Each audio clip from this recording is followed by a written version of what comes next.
here is surprised to learn that democracy continues to backslide around the world. Freedom House, in their annual report, Freedom in the World, noted that 40% of the global population was affected by declines in freedom. Only 34 countries saw increases in political rights and civil liberties, while 60 saw declines. Many elections were marred by violence and suppression. Regional conflicts caused instability. The world is less free and less safe. And yet, we always feel there's some reason to hope, and to hope that democracy can rebound and even flourish. It is our anticipation that the lessons we learn from studying the challenges to democracy can help us reverse this trend and strengthen democracy around the world. Today, with the guidance of our expert panelists, we're going to look at these challenges to democracy through two unique lenses. The first panel focuses on a topic we've heard a lot about in the past year: the ways that artificial intelligence and other technologies can strengthen or undermine democracy, a big question. The second takes a look at a concept that is less familiar, but nevertheless insidious: elite capture. This phrase refers to the way authoritarian leaders use their influence over key figures in other countries to manipulate political, economic, and social systems to serve their own interests. Over lunch, we'll talk about one of the places in the Americas where democracy is most severely threatened, in a conversation between Damon Wilson, President and CEO of the National Endowment for Democracy, and Maria Corina Machado, the Venezuelan opposition leader, who will join us via Zoom. I would like to thank today all of our collaborators in presenting this conference, the George W. Bush Institute and the Jarl Helmarsson Foundation. That was my best attempt at Swedish. Okay. I also just want, there's more, but I just also want to take a moment and to shout out all the students who are here today. As I look out, I see so many beautiful young people. Thank you for being here. It's all in your hands. I also would like to thank our sponsors, the Dorothea Green Lecture Series and the Václav Havel Program for Human Rights and Democracy. Thank you all for being with us for this important and meaningful day of learning about democracy. Now it is my pleasure to introduce my brilliant colleague, Dr. Mihaela Pintia. Cheers.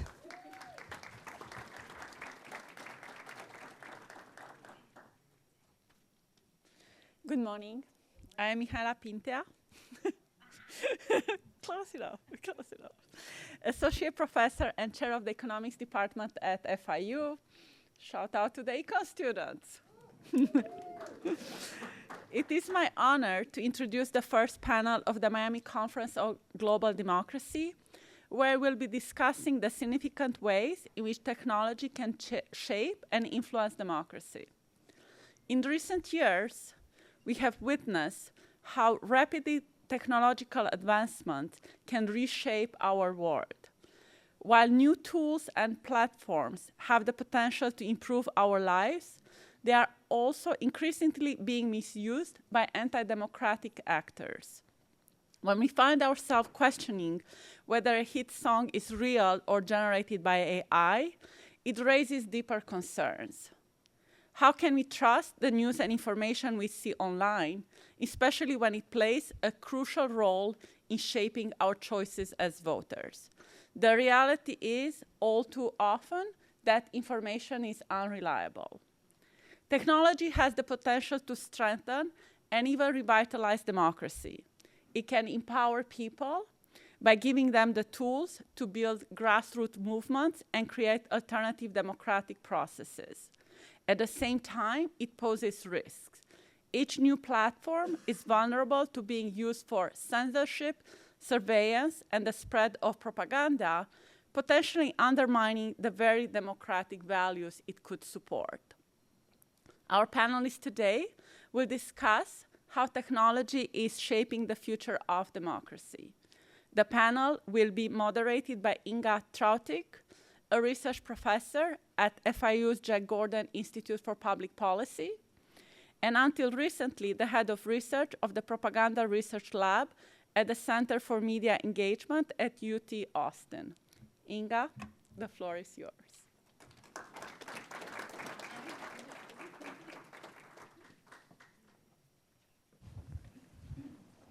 Okay, thank you so much. Okay, no one is complaining, so the microphone is working. Great. So we have 3 brilliant panelists with us today. We had a 4th panelist, Louise Marie, who needed to drop out last minute for personal reasons. But we have with us August Cole, who is an author and senior fellow with the Atlantic Council. We have Donovan Johnson, who is a professor here at FIU in the Department of Public Policy and Administration. And last but not least, Mike Asensio, who's the Director for Cybersecurity Policy at the Jack Gordon Institute here at FIU. And we can say hello to all 3 of these because someone was already clapping. I'm going to leave it at these very short introductions, but you can read up on your panelists in the program if you want. We're going to dive right into the conversation. And I thought we're going to start with a light topic, such as the future of conflict thanks to technology and artificial intelligence. And this question is for you, August. So you think a lot about the future of conflict. You've written a book called Burn-In. And not to give too much away, but you describe the impact in a fictional manner of AI and robotics and stuff like that in quite catastrophic manners, like the impacts are not great for our societies. So to set us up, maybe you could provide us with 1, 2 scenarios or ideas that, like how you see some of these rapid technological advancements impacting us in the US in terms of our security. Well, first, thank you to FIU, and again, for all the students and faculty and friends who are here. This is a wonderful and timely conversation. I'll open up with that kind of kind introduction before I start talking about really depressing stuff. I'll preface this by saying I'm an optimist who stares into the abyss, right? This is my job. And in the context of what you were describing, we're at a point here in modern society in the West, but also in countries like China, where automation from software is already something that we're experiencing in our daily lives. Much of it's invisible, but it's increasingly creeping into the real world. Similarly, robotics. I ran into a sandwich delivery bot, in the Brickell district, in Miami here yesterday. We're seeing it more and more as well. And the reason why I mentioned both of those 2 specific technologies is that the impact of that pair on the labor market in the US, but also in other countries, is potentially profound. And because we, in our society particularly, have so much identity wrapped up in work, and of course the economics of the way that we live here, there is a level of instability that is portended by adoption of these technologies if it's not very thoughtful. And it's this last piece that I think is really important, that just because we're entering the AI era does not mean that we're going to see more unrest or more algorithmic-driven extremism. At the same time, if we are in a situation where we see increasing economic inequality, if we see a lot of general unhappiness with what a society has to offer, if people don't feel like the deal works out for them anymore, you're going to see a lot more breakdown in the bonds that an organized democracy really needs to thrive, especially in the 21st century, where there are so many forces that are potentially pulling it apart. So in Burn-In, this novel that we wrote in 2020, we really thought hard about what are potentially the dimensions of this collision with AI and robotics that we need to caution society about, policymakers particularly, but also executives and people developing these same tools. And we see a world in which an increasingly large population of the country is really unhappy with the way things are going and is willing to actually do something in the real world about it. Simultaneously, that engenders a level of extremism, which is of course violent, and the tension between those 2 forces spills out into society and becomes something akin to conflict. That I wouldn't say that is something I thought a lot about as being a near-term risk, and yet after COVID, when we saw an acceleration of isolation, technological adoption of software-driven platforms, Zoom is one, for example, you're looking at an evolution of work, evolution of society that's happening much faster than we thought. Simply put, things that I thought were going to happen in the 2030s, I'm starting to see now. This isn't predestined.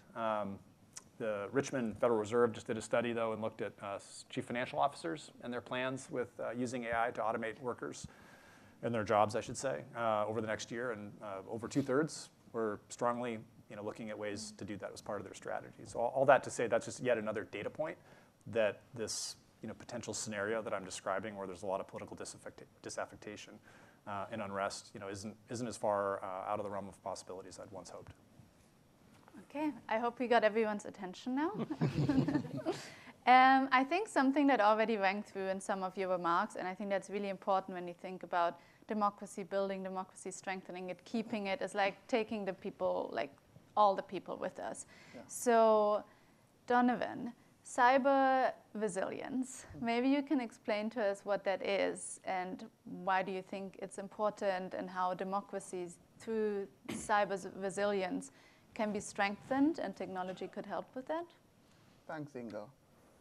So whenever I have this conversation around democracy and technology, one of the points I like to start at is that we're coming from a time when democracy meant free and fair elections, elections free from fair, one man, one vote, to a point where we now understand democracy to be about improving people's lives.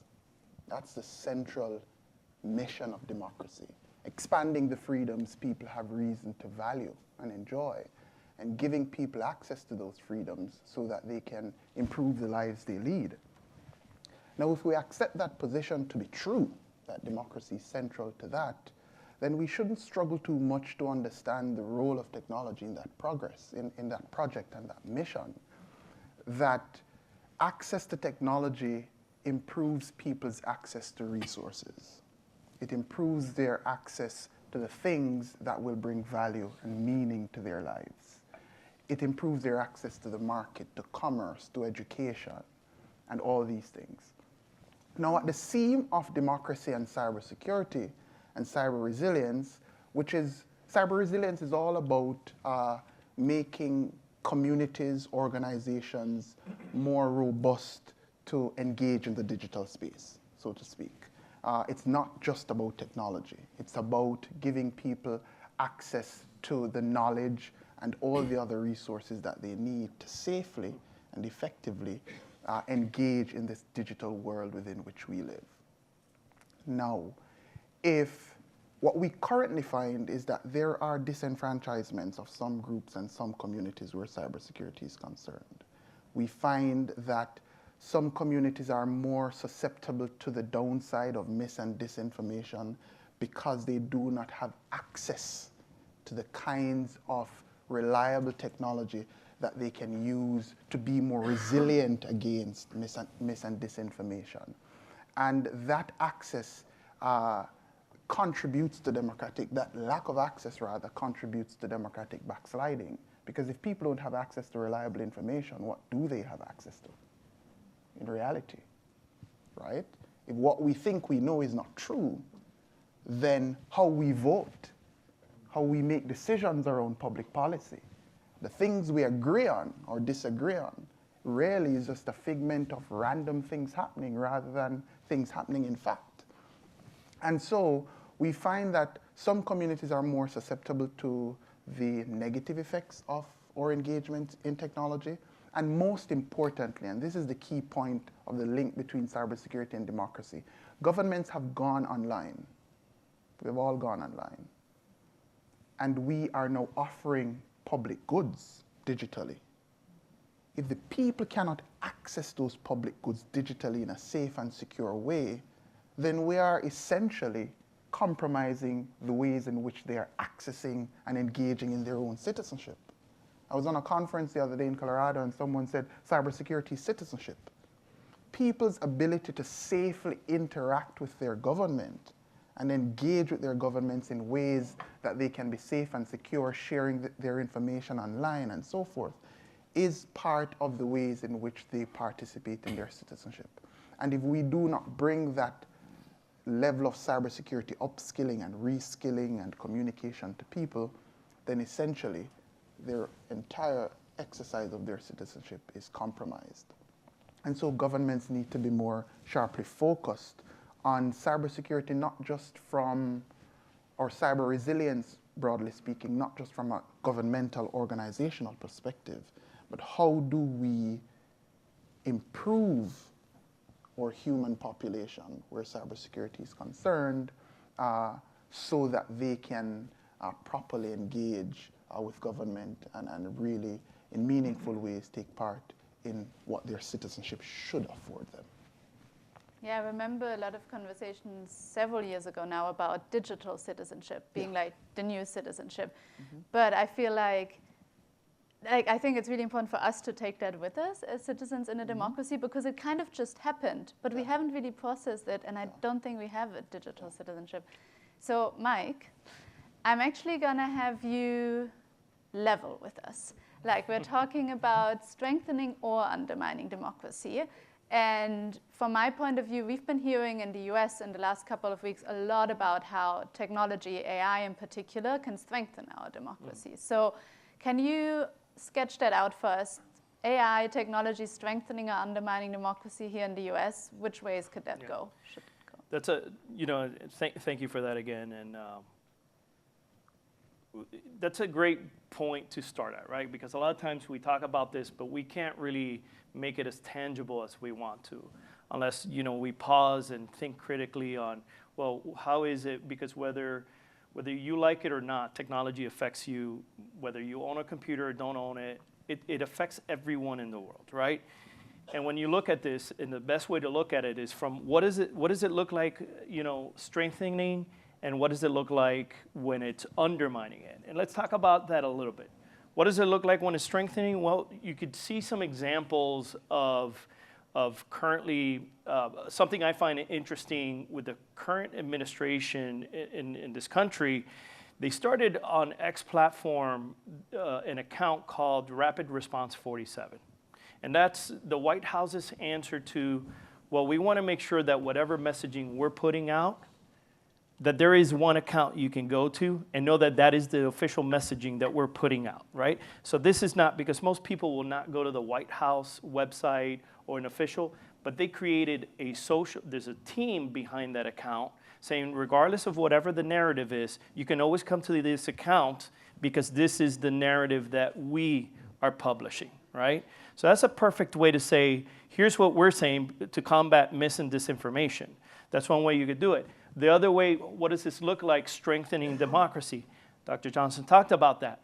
Access, right? How accessible is our leadership to us these days? When have you ever seen that any one of us in this room can send out a tweet or a direct message on a social media platform to the head of the Department of State, to the secretary, or to the President of the United States, or the vice president, and have somebody actually engage with you at some point? That is the most, I remember as a kid being part of the presidential physical fitness program and receiving a letter from the White House signed by the president. And to me, that was like, wow, I'd never thought in a million years I would ever get something that came from the highest levels of our government with my name on it to me. That felt so special, right? But now we can have that. I mean, you never know. You could just engage directly and be like, I don't like this talk that you're having about these tariffs. You could go and voice your opinion directly. So you see that accessibility increasingly immediately. Let's talk about what it looks like when you're undermining it. And we've seen many circumstances like that, not just here in the US, but globally in the world. And the undermining means, how do we do this in a way that we erode? And you heard earlier Dr. Friedman, she mentioned that, unfortunately, democracy is still in a backward slide, right, around the world. How does that happen? Well, let's look at places like Costa Rica. Costa Rica was hit by a ransomware attack that literally shut the country down for months. Every one of their government services, you talk about pensions and payrolls and anything you can imagine, completely shut down. This was a Russian hacker group, okay? What does that do to that country and its citizens? It undermines their ability to trust their government in the government's ability to provide them the services that they are expecting, right? That's one way to see it. Let's look at it in elections, which actually happened here in this country in the last election cycle. If any of you were tracking what was going on closely, and if you weren't, I'm going to tell you one interesting thing that happened and didn't get a lot of attention. This was the New Hampshire race, and it was the primaries, and it was Trump and Nikki Haley, right? The talk was all around, well, Nikki Haley should just at this point drop out, blah, blah, blah, and this is what had the news cycle.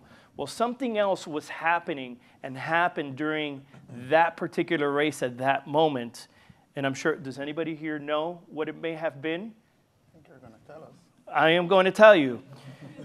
So when they were going to that Super Tuesday vote, all of the residents of that state received a call from President Biden telling them, hey, you don't have to go out and vote today. We got this.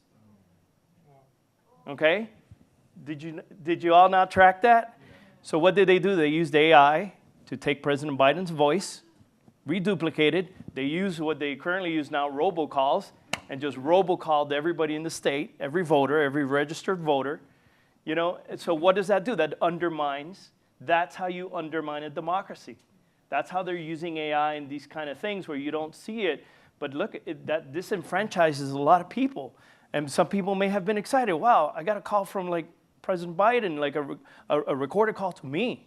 I don't have to go vote. We got this. You know, let's not show up. So we all know what happens when you don't show up, right? Your voice is not heard.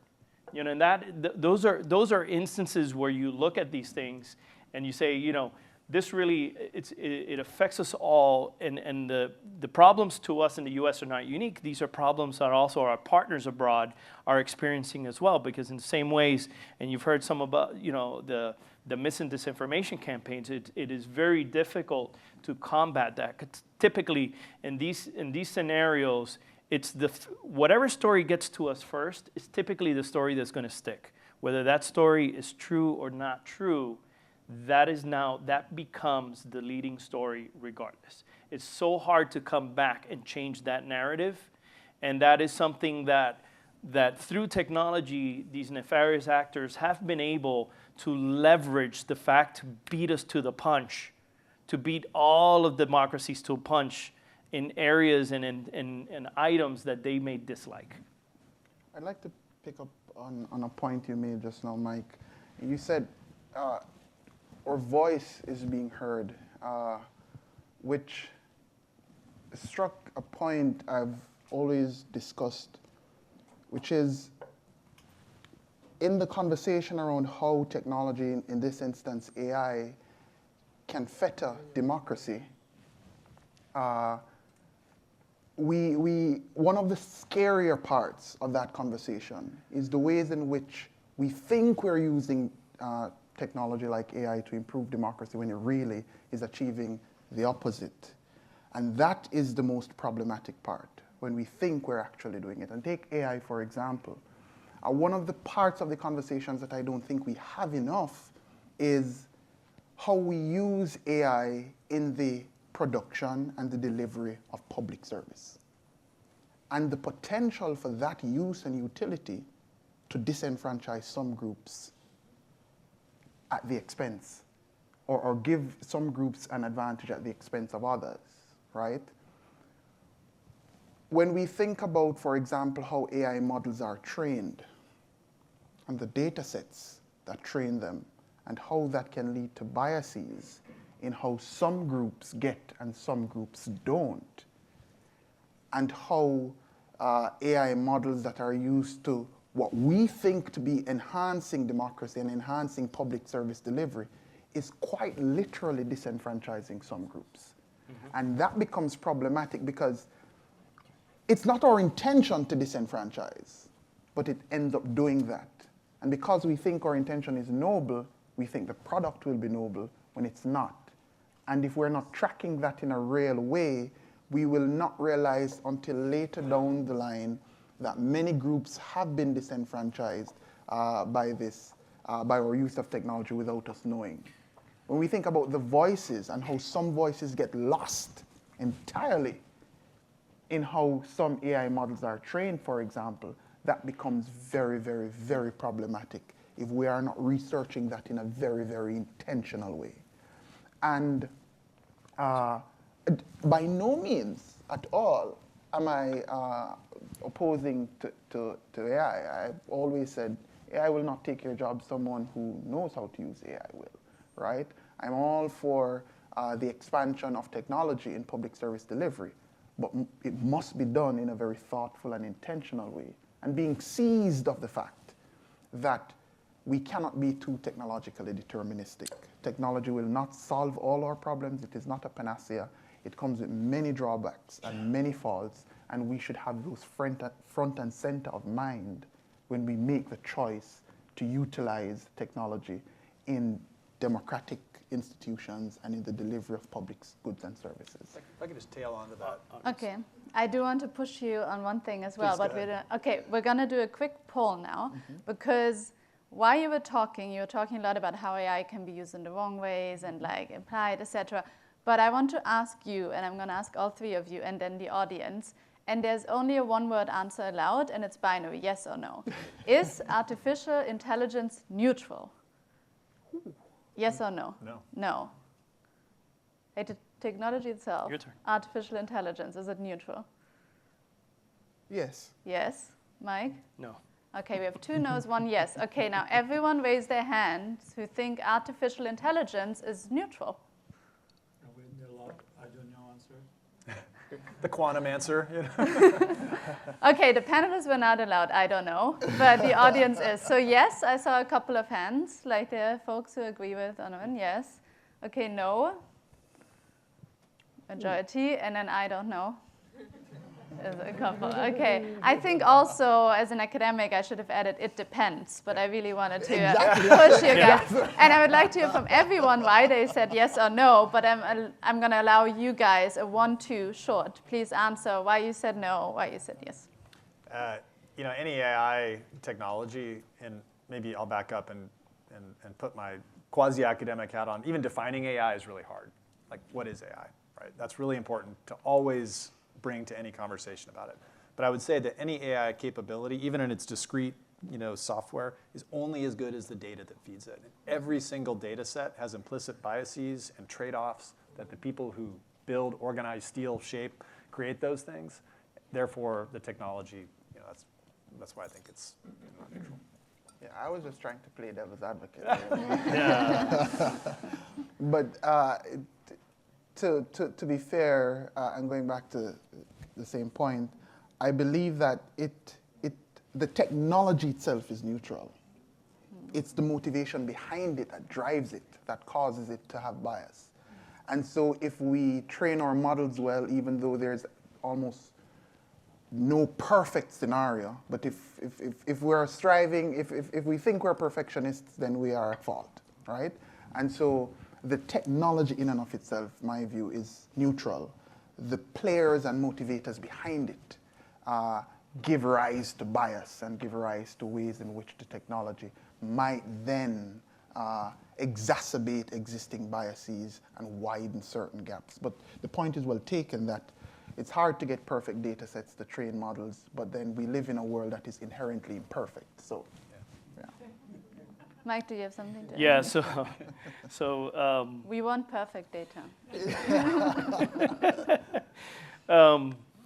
So here's the thing about this, right? And we've seen, we have proof and we have evidence, and you've seen some of the CEOs of these companies come out right and sit before Congress and say, well, yes, our product has these issues, right?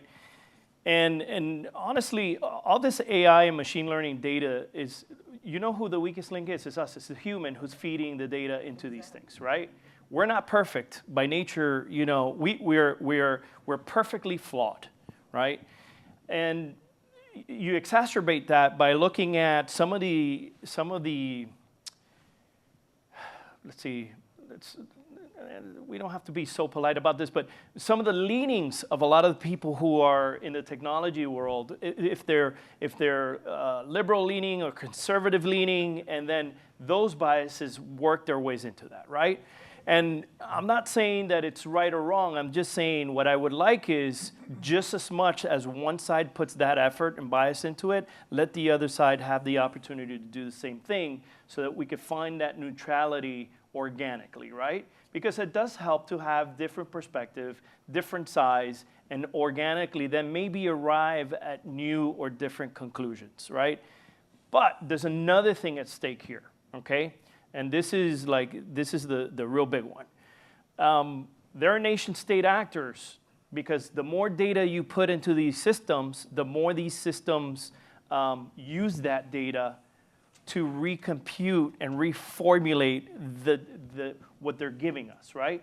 So China, Russia, these countries are putting in so much propaganda into these learning models that now just by sheer volume, they can control some of these outputs when you query, you know, if you are using Grok or ChatGPT. I'm not naming anyone specifically and putting the onus on them.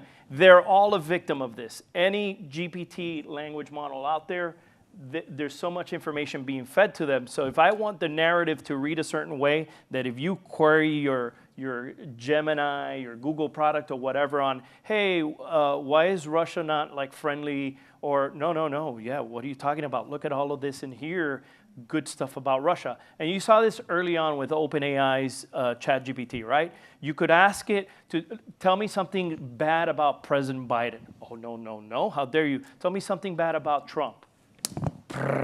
There's all this stuff. Well, no, I want you to do the same for both.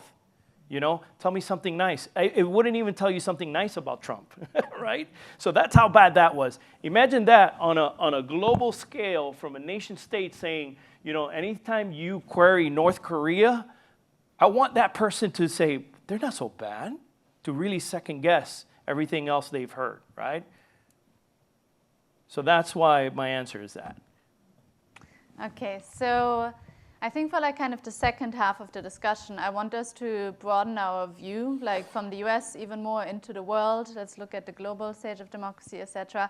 I did read this morning, I think it was the Carnegie Endowment, there's been a new report that like protest around the world has actually been picking up.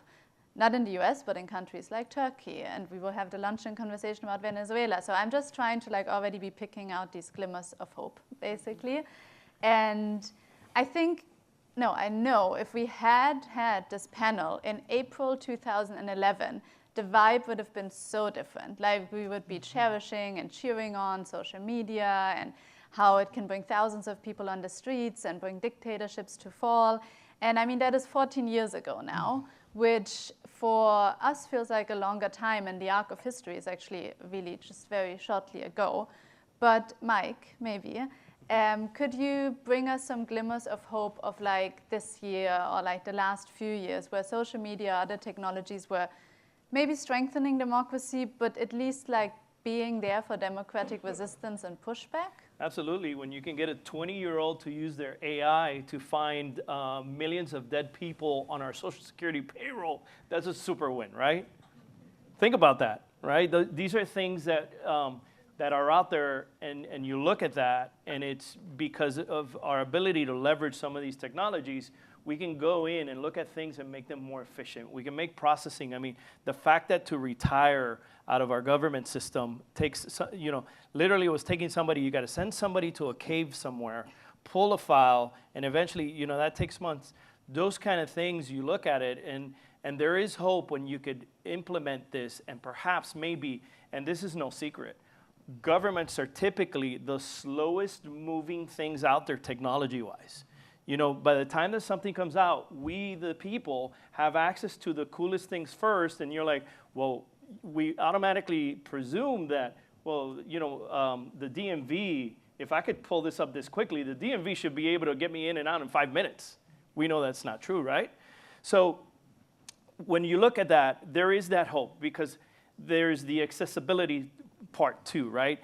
The more accessible these technologies is, and this is why we also need, we can't depend on government alone. We need the private sectors, okay? These private companies that come out and innovate and make things easier for us to access and be able to utilize and make it more affordable, and that competition to be able to have these devices and these technologies to our disposition. I think it's incredible the fact that these AI companies started with a model where you got to pay to use the technology. Now most of them have said, well, we'll let you use a free version of this and go ahead, have at it, right? And the free versions are very good. They're very useful for what you want to do. So it gives you a taste of that. Where I'm seeing as well is that the more that we can have governments around the world adopt these technologies to make themselves more transparent and more efficient, that is a huge win for all of us. At the end of the day, if we could do what we need to do for our citizens, for society in a more efficient and faster way, we're accomplishing more. That's a huge win for us. So there is hope for that. When you think about how long it used to take us to do certain things, that now even for voting and all of those things, before you would have to wait for that thing in the mail to arrive, and it was like 10 pages long. Now you could go to a website and look up what are the things that you should vote for locally, at least look at the issues. That is incredible. The fact that we can now do that, and you don't have to even go to a website because you can see it on your device, because unless you're somebody who just has decided to forego a smartphone and go back to like a Nokia 5600, which would be a great sometimes to keep yourself safer. But you have this access at your disposition in your pockets right now. Such a huge extension of being able to see, and it's a two-way street. It's a two-way street because you have the access. Governments should be adopting this to provide you more of that direct access, make it a lot easier to use. Okay, Donovan, August, either of you. So if we look at countries where the the state has been either backsliding in democracy or is almost like fully anti-democratic already, like Venezuela, Iran, like other places around the world, how does technology fit in there in terms of helping with democratic resistance? Like one thesis could be social media is completely lost to the autocrats, but encrypted messaging apps are actually the activist tools, and they're managing to do stuff over them. Yeah, I mean, Poland is an interesting example because Poland has clawed back, some of its democratic traditions, which are, young from a fairly authoritarian turn, and a lot of that was enabled by, grassroots and street level organizing with some of these technologies. I think Ukraine actually is a really great example of how technology is an essential component of their resistance, right? Of their repelling, Russia from their territory, especially because so much of that conflict is in the cognitive and in the information domain. Not only is it in social media, but also thinking about the power of imagery in modern conflict. It's still crucial, if not even more so than it ever has been. Maybe not since the 1930s, the photographers in the Spanish Civil War, World War II were bringing those images, like Robert Capa. Now, with social media, with TikTok, bringing in space imagery for analysis, for citizen, intelligence activity to kind of gather. And similarly, the emboldening and empowering of like the population in that country, again in Ukraine, to kind of help with the effort. That could not happen without AI. So I think those are pretty positive example on that. Yeah. I think overall, oversight is the biggest win.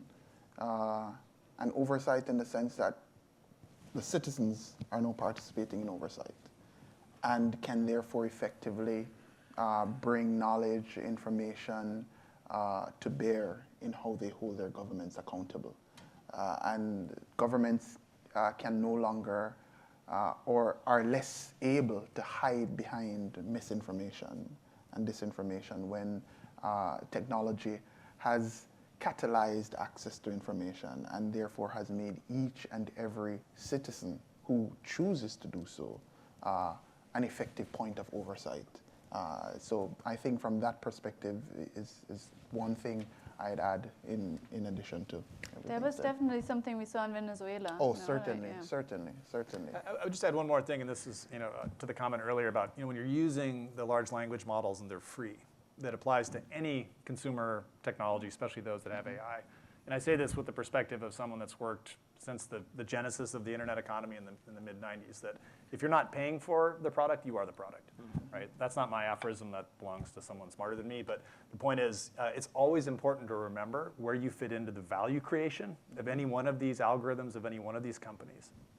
Yeah. Yeah, and I think that's something to keep in mind when you're using ChatGPT versus DeepSeek. Yeah. Like, that actually really has implications. And another point I'd like to add is, in many of these countries where there is democratic backsliding and there is always social unrest and, in many cases, destitution, people have used technology as the way out, right?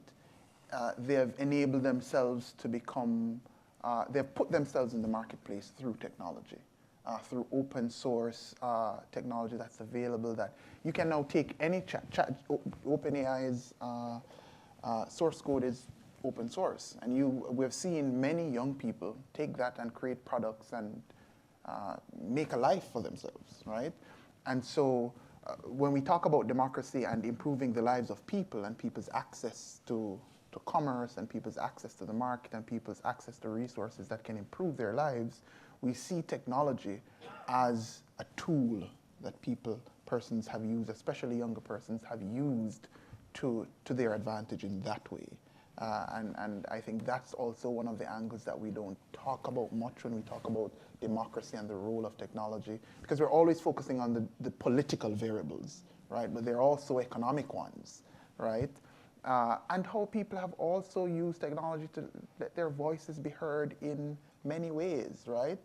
I teach a course on cybersecurity leadership strategy and management, and one student was doing an analysis and brought an example around how two persons in a country that is undergoing social unrest but had a language barrier but had the same mission, how technology allowed them to exercise the benefit of their shared mission, right? That once the language barrier would have been a major inhibitor to them collaborating and resisting in the way that they were now able to resist, where technology afforded them the opportunity to bridge that language barrier. And so in many of these ways, technology signals hope and a brighter future for the people who choose I'm to going to use let it. Mike add Can I something. quickly highlight, so you mentioned Venezuela, and listen, it's going to be incredible because later on you're going to hear from Maria Corina Machado, and this is, but if you were tracking the Venezuelan elections and some of the activism, and as our students here would say, that they brought the receipts. You saw these groups online, Anonymous Venezuela, just overnight got on the scene. There was a group created, and they were bringing the receipts, right? They were bringing in, look, here's the actual voting results. They were bringing in conversations. They were able, this became a hacktivist group, in essence, to side with the people, with the majority of the voice against the government, right? But then you see that so quickly get, quenched out by the government itself controlling that narrative locally in country by taking the access away from people inside the country. And you see this in Iran, you see it in China, you see it with Russia. Anytime there's dissent, they shut it down, right? We're lucky to have that, and we're lucky all the other countries in the world that have that freedom and that ability to express themselves and use these tools to defend their fundamental rights. That is incredible. And I think there should be more that we would be, that we should be able to do and encourage when you see places like Venezuela go through these things and just look at that and at a minimum support the narrative that's happening at the time. Have some kind of historical account of what those, because these things get erased at some point.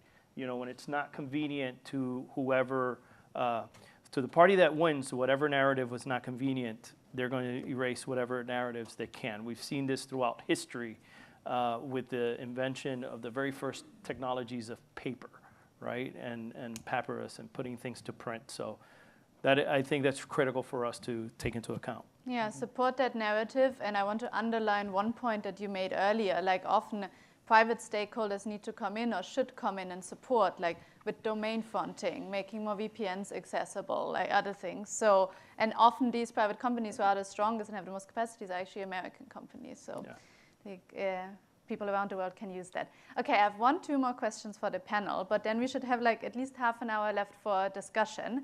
So this is the cue for you to come up with better questions than I've been asking. But Donovan, I want to ask maybe a bit of a boring question, but I think we just need to keep it in mind. In democracies, we are often concerned that we're basically killing the innovation, right, by over-regulation.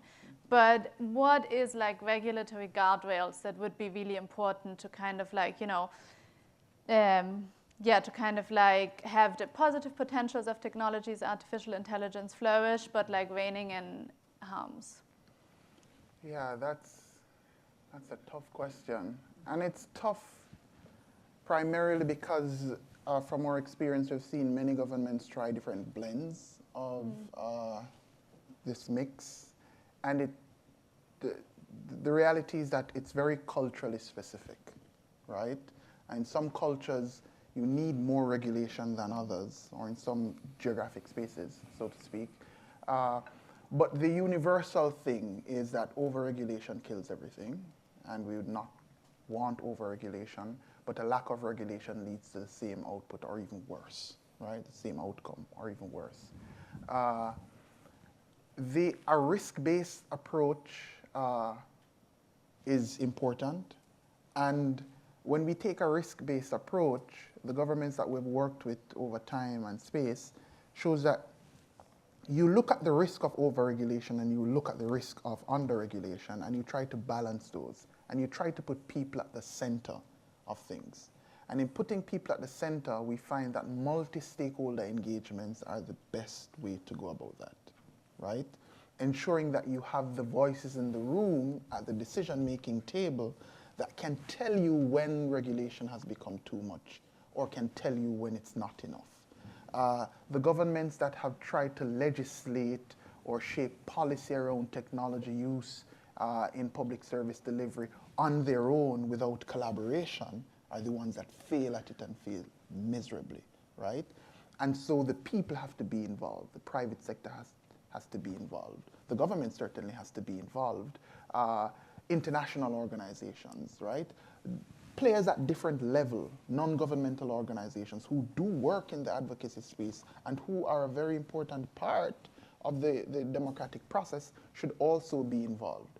And so policy making and legislation should come from that multi-stakeholder place. And when you do that, you get the right balance, or you go as close as possible to ensuring that that balance exists between leveraging the benefits from technology while at the same time mitigating its risks. And again, I can't stress enough that that is largely culturally specific as well, right? What is allowable in some cultures is just not allowable in others. And therefore, technology's usefulness to the people that it's supposed to serve is what is almost paramount in every situation. That if what is too much regulation also depends on what people want from it, right? And so to sit here and say this is too much regulation or not almost leads us to the same problem that we're trying to avoid. But at its core, centrally, universally, if we have multi-stakeholder engagement, we'll get closest to that balance that we want to see. I think both of your panelists want to... Well, so look, our country is the most innovative, creative country in the world, okay?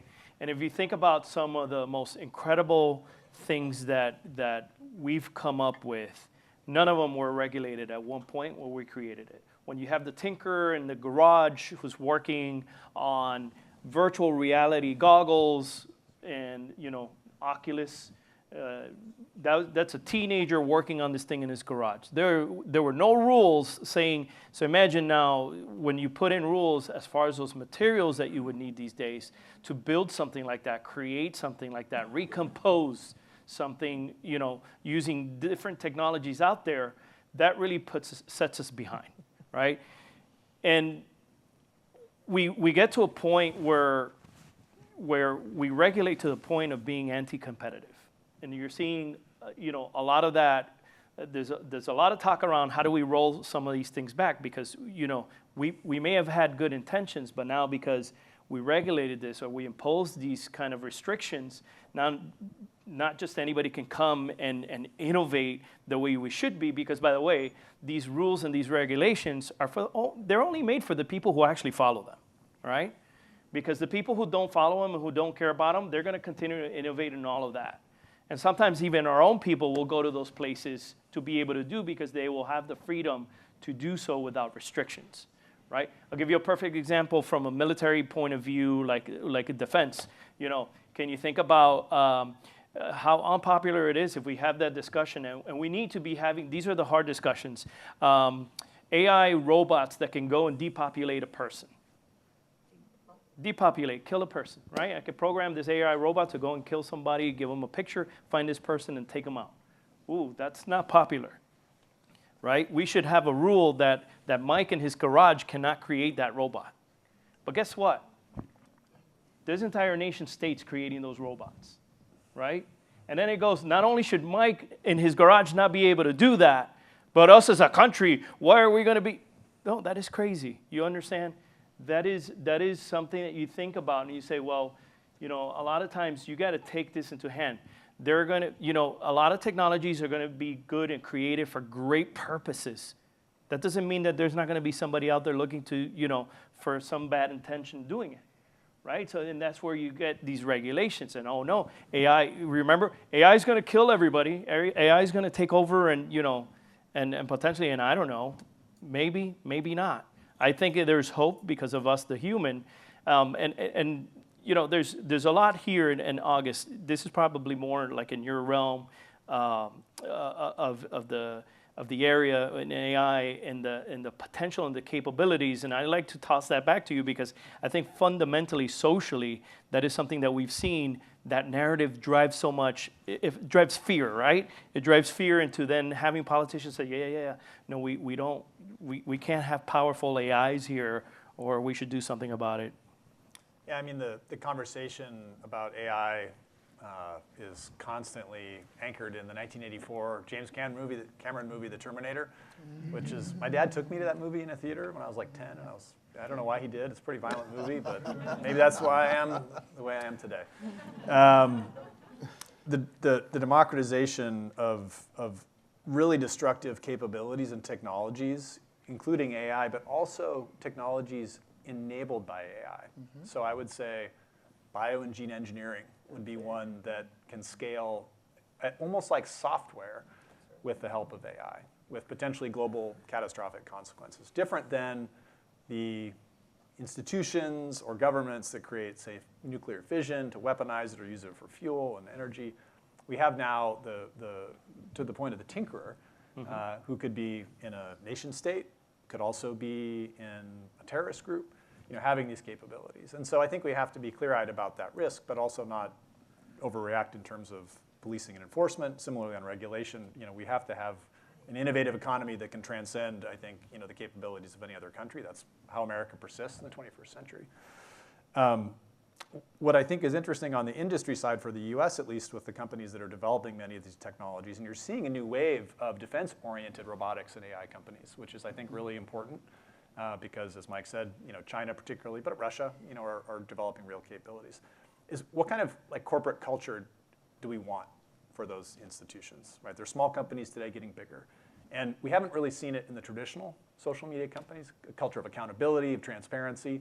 And I do think that when we think about how to ensure, and I think about, again, stability and growth, prosperity being really, really core principles for the American economy and society, how do we ensure that that's upheld, right, in this new facet of the economy? And that's a human question, an organizational one, more than it is a regulatory or legal one. Because if you are dealing with technologies that move far faster than any regulatory body can comprehend or take action on, vote in Congress, whatever, you have to kind of rethink and say, all right, well, what are the mechanisms, if you want to call them that, right? And I do think it's that personal accountability, which again is, in a societal sense, something I think we all, believe Americans can do really well.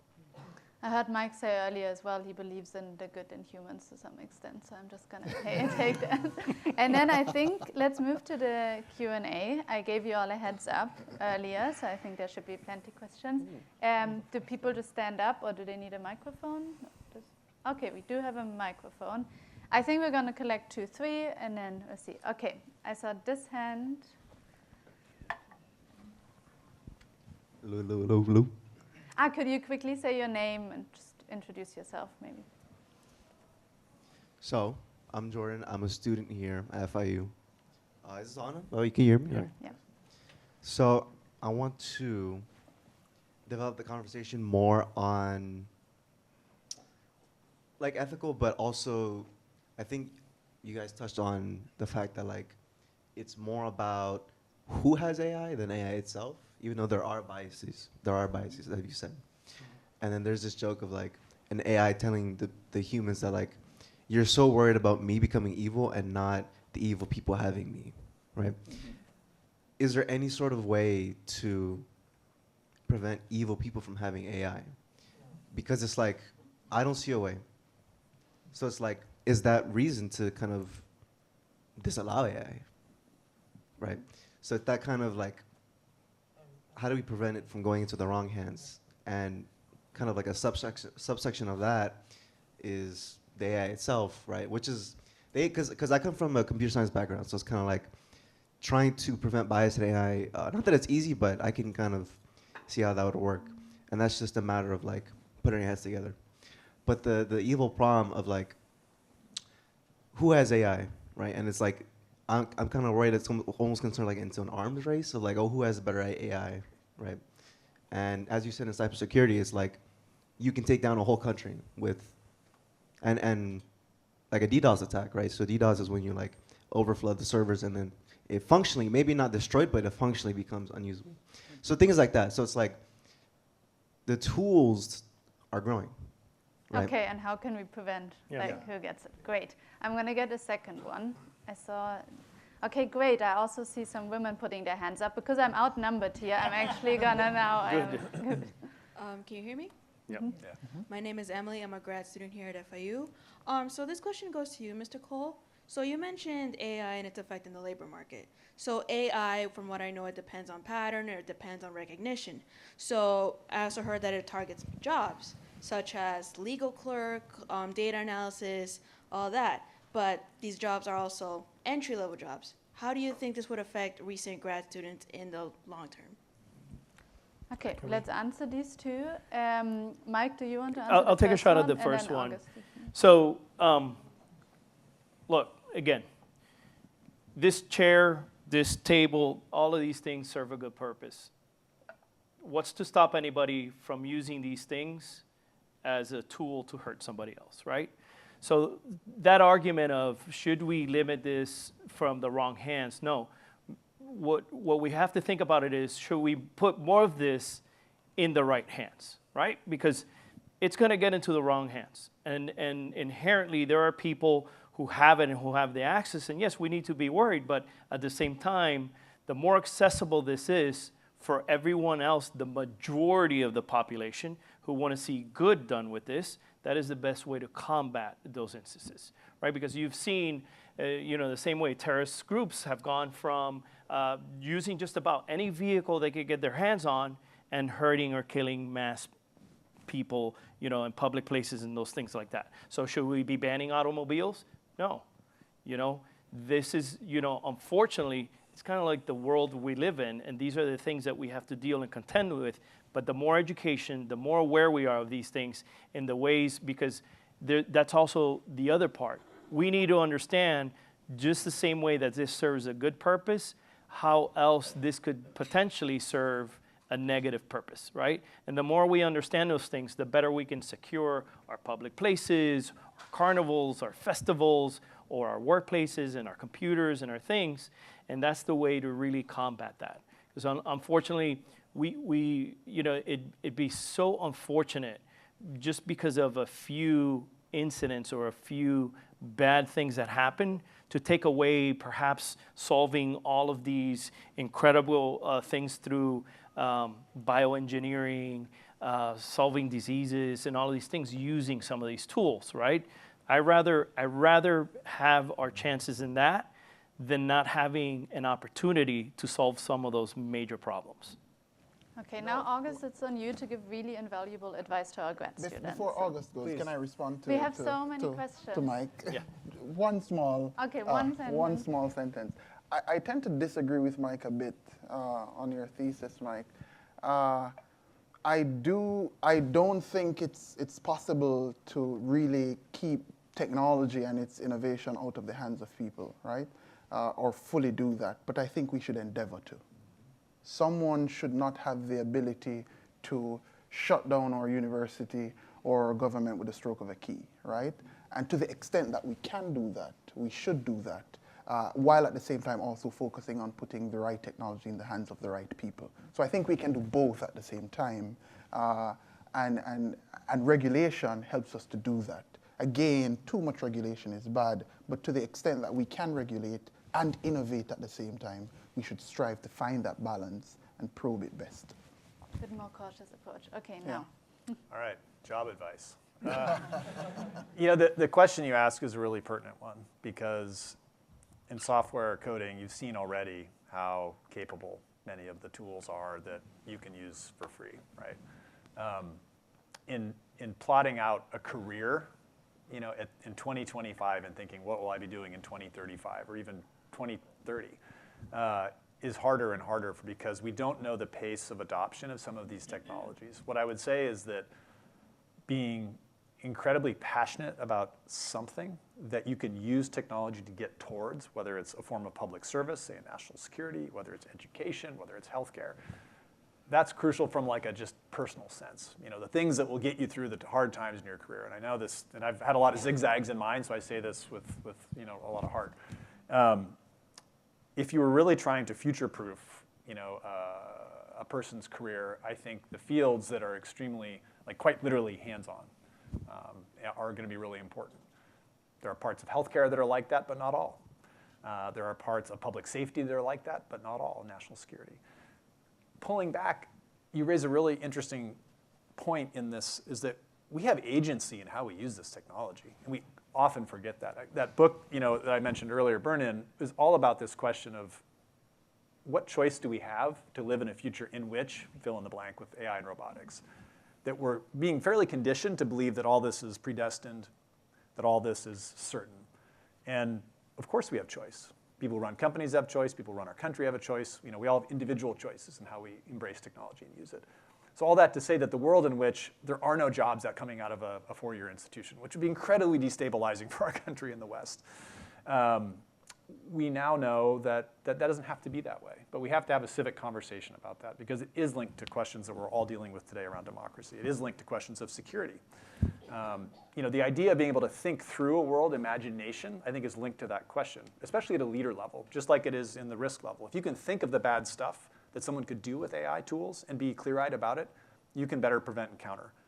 Many of the commercial social media technologies today weren't considered what kind of threat they might pose to democracy when they were, you know, grown at any cost, right? Scale, scale, scale.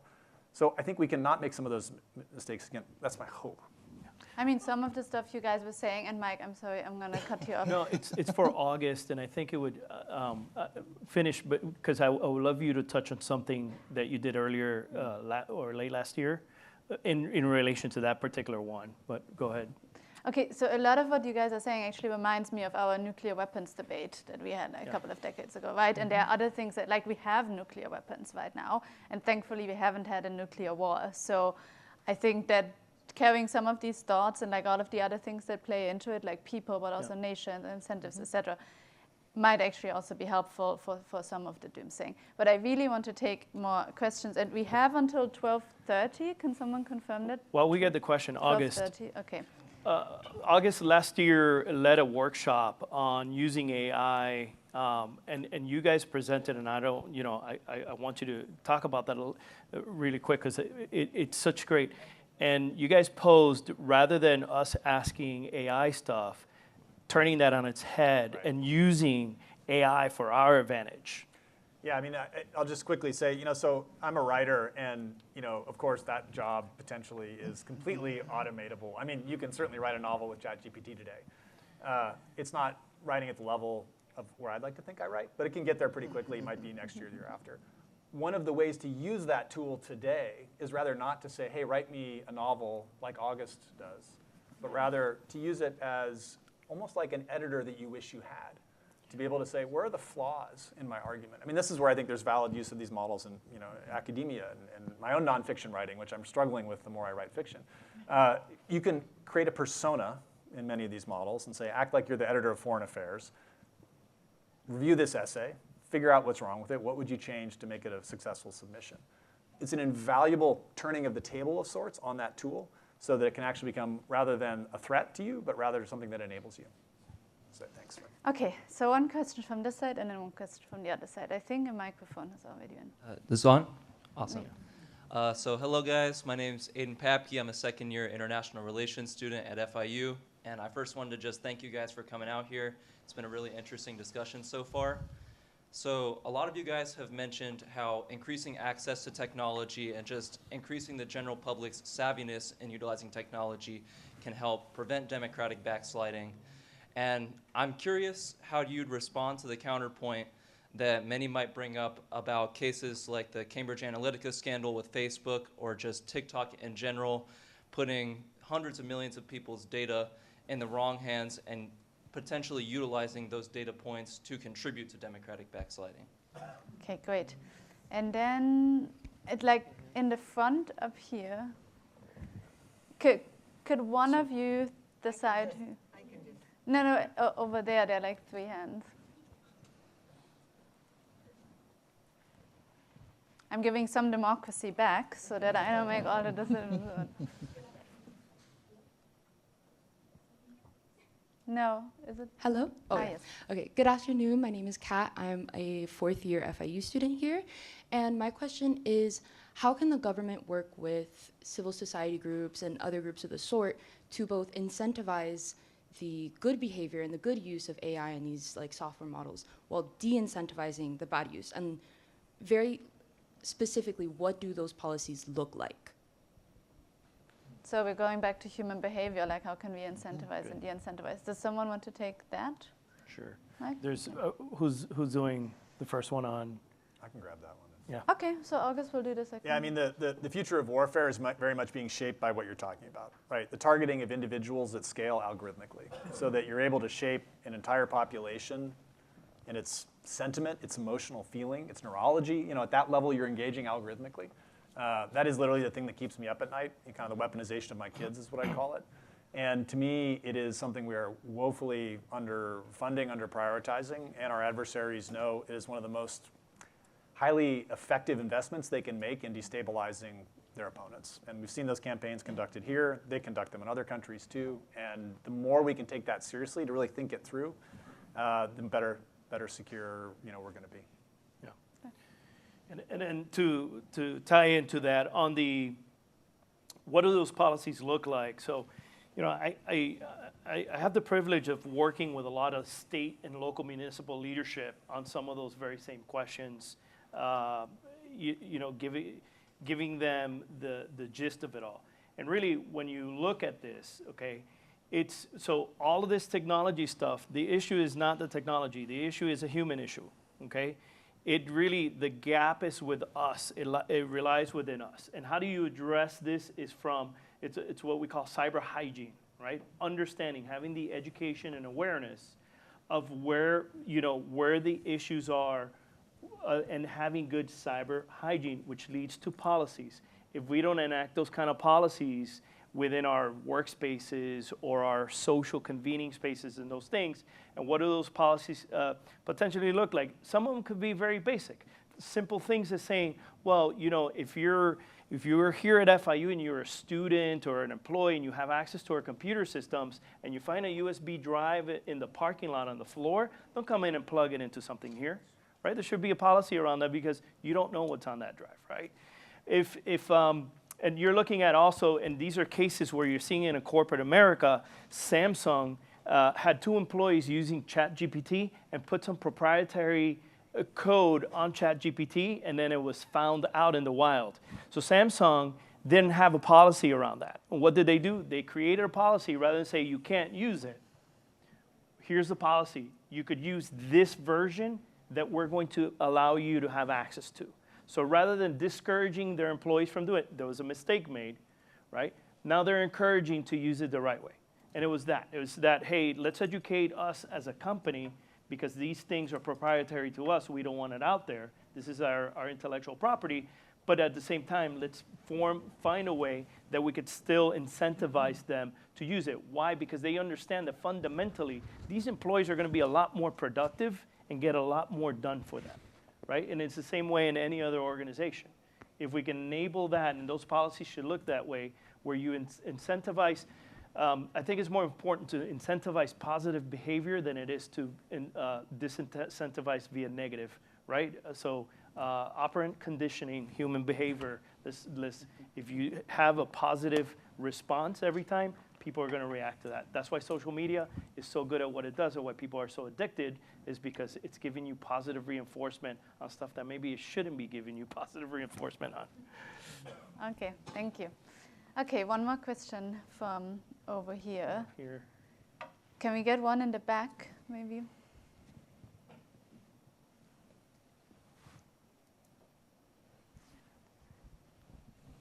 Hello. Hi, my name is Daniel Bombino. I'm an economics major here at FIU, my third year. And my question is, there's been aims by the Trump administration to make government operations more transparent and using technology, specifically mentioned like blockchain. And I'm just curious to see what you think about that, and if you think that would contribute, or I should say strengthen democracy in the US. Okay, that's a really good question, and thank you for bringing up one technology that we haven't really explicitly talked about, like more decentralized technologies, blockchain. And I think that's also something that is right at the crux of, like, it has been used a lot by a lot of bad actors, but also we want to use it now for more positive reasons. Who wants to take it? Dana, I'm sorry to be chasing you around. We'll answer this question, and then I'll take one more from over here. So who wants to answer? So while she finds that, I'm not sure if... I think any technology that improves transparency is good technology. And the ways in which we use it to revolutionize access to information, reliable access to information, and responsible access to information, very important, I think is good for democracy. The extent to which that technology democratizes information in such a way that people themselves can participate in oversight of government, right? Is straightforward good technology with the right and appropriate guardrails, of course, to ensure that the use of technology in that way does not become counterproductive. So I think any administration that uses technology to improve people's access to good information that they can use to hold their government accountable, that they can use to participate in oversight of government in responsible ways, is good technology. On blockchain itself, what I will add to that is that the best thing, and what unfortunately blockchain gets a lot of bad press because of the tokenization of blockchain. So if you heard about Bitcoin and all those things, that's really the most critical thing and the most promising thing about blockchain, in my opinion, is the fact that that is a ledger that is immutable. And for government transparency, if you think about that, right? Provenance is so important. It's important in research, right? Where are you getting this information from? Changing those records, we have a doubt. You're seeing some, I mean, listen, if you're on social media and you've seen the flat earth argument on social media, right? If you look at that, at some point, and that's what a technology like blockchain can, in essence, do, is that these entries into those ledgers are immutable, right? And you can go back and actually trace the provenance and figure out, you know, because the future we face is a future where we're going to have to question not anymore if it's true or false, if it's reality or not, right? And how do you do that? Was it real or not real?